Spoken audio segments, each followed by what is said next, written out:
They say the neon lights are bright on Broadway. On Broadway. Well, to begin with, we were looking in Conneaut to find a house to buy for some friends of ours. They were having some difficulties with their rental in Ashtabula. So we were looking in Conneaut, and we'd been looking at houses and houses and houses. And we finally heard that this house became available along with the church next door. And, so you talk about the parsonage next door became available. Yeah. So the parsonage was the initial point of our interest into it. But we've been looking for churches we've been looking for several years. We've gone to churches which were abandoned to see whether they would be suitable as a performance space. And all of them had serious drawbacks.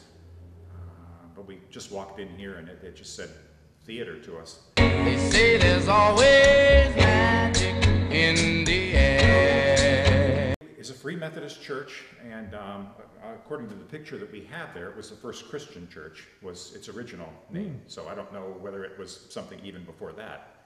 But yeah, most recently it's been the Free Methodist Church, and before that the First Christian Church. So. But it hasn't been anything for a while. No, as I understand it, it's been vacant for 10, 12, maybe 15 years. And the condition inside would suggest that too. There was a lot of mold and must and dust and paint chips everywhere. So it was a lot of cleanup work to begin with, clean up and sprucing up. But we're pretty happy with the results so far. Got a little more cleaning to do, but hopefully it'll come together. Well, you've done a lot of theater. You've done Rabbit Run. You've Yes. done the Asheville Arts Center. You did. Yes. So this is just you like theater and you just wanted to own your own theater. Yeah. It's something my mother started. That's one reason for the name of the theater. It's Arlene's Broadway on Buffalo. It's kind of in tribute to my mother. She got me started in theater when I was very young, probably 10 or 11 years old. I remember being on stage at the Asheville Arts Center when I was 11 years old in summer. Did Oliver, as a matter of fact, with the man who's directing Who's on First, Mark Pendleton. So that was I guess both of our first forays into theater. But yeah, I've been doing it since then relatively regularly. Even we hopscotched around the country and always managed to find an outlet for it wherever we were. So, and this one we have now, we can just call our very own, I guess. So what's your plans for all this to have, like, how often are you going to be having performances? And I think that will largely, a lot of it will depend on the community, and a lot of it will depend on the input from other people in the theater community as well. We'll have shows as often as we possibly can. I would say plans are probably maybe 4 a year in here. And we've also offered the space as a performance space to the Conneaut Community Center. Penny Armini is going to be stopping by tomorrow, as a matter of fact, to take a look at things, because it is a much larger and has many more technical capabilities than the community center has. So it might make for a little better theater experience for some of the productions that they do there. We also have plans to, once we finish up with this and I can get a little better floor laid down on the stage, we're going to put a Marley dance floor down. And we intend to make this available for local performance dancing groups as well. We've got more lights than the lighting companies in a lot of cases. I didn't show you that, but we've got there's an entire room up here that is completely filled with various sorts of lights. And I have probably half again that many still at home, some of our black lights and some of our more specialty lights at home. We have a brand new digital light board we got, which is pretty much state of the art. And that will be up in our lighting booth, and we'll be able to run pretty much everything on the lighting board from an iPad from the audience as we're working up a show.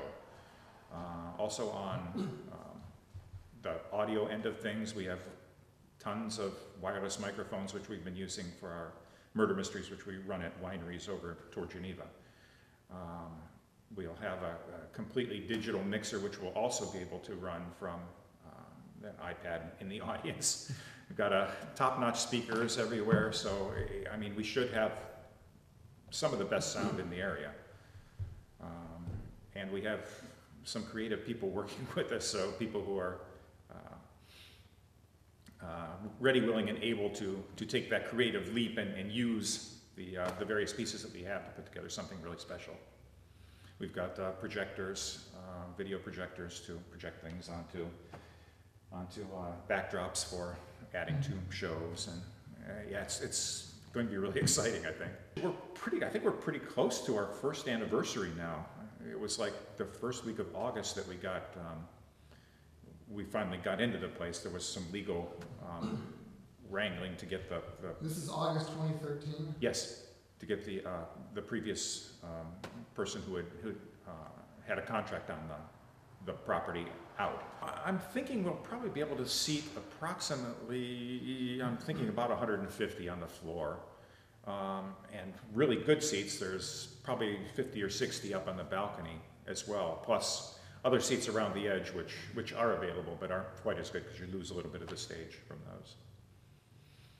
So, and I think the seating will be fairly flexible too. We've got, as you can see, we've got the pews for kind of the ambiance in the church and kind of for the main seating, and then we'll have a bunch of folding metal chairs which can be placed around as well. They're talking about doing something with Shea Theater in downtown Yeah. Ashtabula to get people downtown at Right. night and stuff. Right. So you're really doing the same thing here. Absolutely.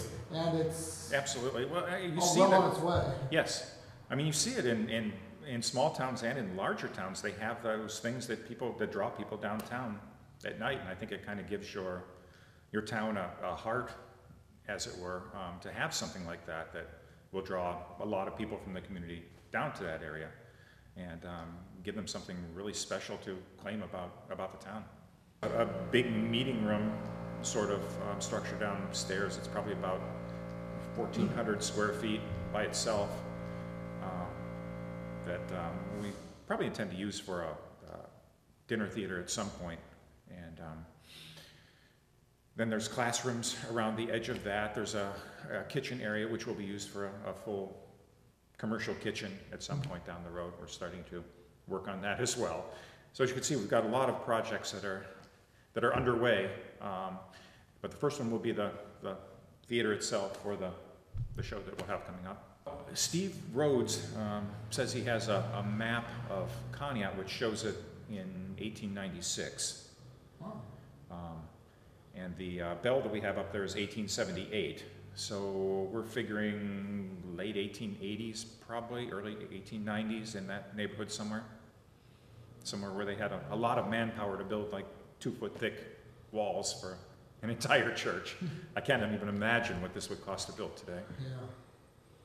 We counted up the stained glass windows the other day too. There were 60-some stained glass windows in here. Because they're on all 3 levels of the church. And plus we've got the stained glass panel on the ceiling, which is beautiful as well. Yeah. So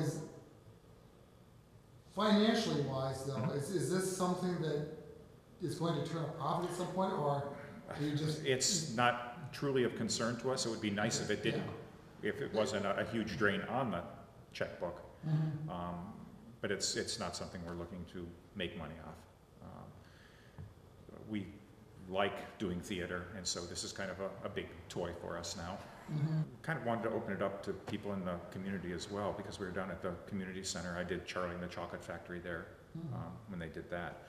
And it's a great group of people, and the space is nice, but you could do better, especially if you could fit more people in, because they were having to turn people away. They just could not absolutely shoehorn any more people into that show, and that's a wonderful thing for theater and for Conneaut, I think, to get as many people as possible into the theater and seeing what it's all about, getting them participating, because I don't really think there's a better activity for families and children to partake in.